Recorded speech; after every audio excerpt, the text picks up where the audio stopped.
Thank you. So Chief Magnus, thank you for the conversation earlier, um, and your willingness, let me just say, to serve. I know the fundamental role of U.S. Customs and Border Protection plays in securing our nation's borders.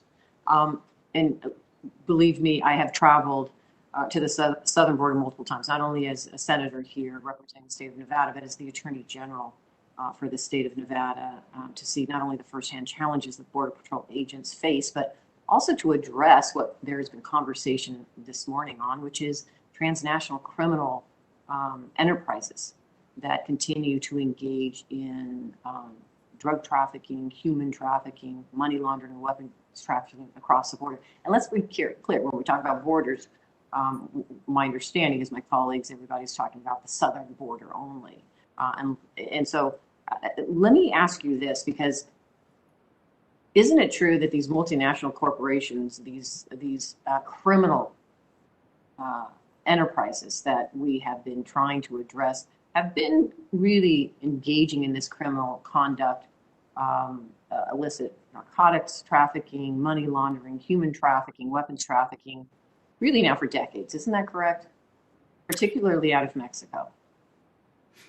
Senator, I think based on what I've learned so far, I would share your concerns about this. And I am pleased that what I've also learned is how closely CBP is working with ICE and others to target these criminal networks. If I'm confirmed for this position, this would be something very important to me because I understand the impact that this has on the supply chain and many other things. So, yes, I'd and thank you. No, I appreciate that because it requires this collective effort of state, local, federal, and our partners in other countries as well to address this, because it is a challenge and we need to actually have strong border security. But let me ask you this: when it comes to our border security, what resources and technology does CBP need to improve that infrastructure, particularly for our ports of entry? I know you're not there yet. Do you have any idea, or have you looked at this yet?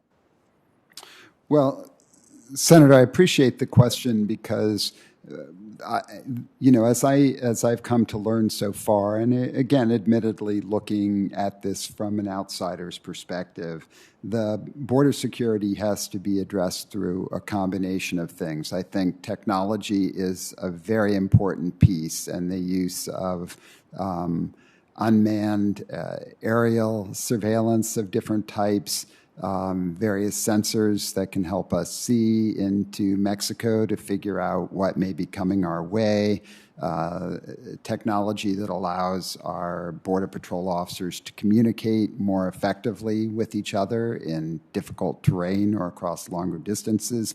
I think these are some of the technology pieces, but as I previously mentioned, I also understand the need to address other infrastructure concerns where it makes common sense to do so, as well as to address probably the most important resource that we have, which is our people, making sure they're getting the training, the support that they need to do their jobs. Thank you, and I agree with you. Let me put something on your radar. In 2019, I had the opportunity to visit a joint intelligence and operations center located in Tucson, Arizona, run by the CBP. This center acted as a fusion center style for many different law enforcement agencies to coordinate operations and communications. I visited it, but my understanding, though, it has since closed, and I'm trying to find out why. This is a perfect example of where you have this collaboration at all levels of government, really to focus on the needs there at the border. So my question for you is, if confirmed, will you commit to working with me to get me the answers I'm still waiting for on why this center was located in Tucson was closed? Because I think it was a perfect example of how this collaboration should continue forward. Senator, thank you for the question, and I'll certainly commit to providing you with more information. I can give you the good news, which is there is an unusually high level of collaboration between state, federal, and local partners around many of the issues we've discussed that's going on both in Tucson and throughout Arizona. Thank you. Thank you again for your willingness to serve. Thank my colleague, and particularly her focus on how the spies and criminals are taking advantage of some of the holes in the process of enforcement. And we're going to really zero in on e-passport forgery and have talked about that. Senator Portman, I believe, will be our final questioner.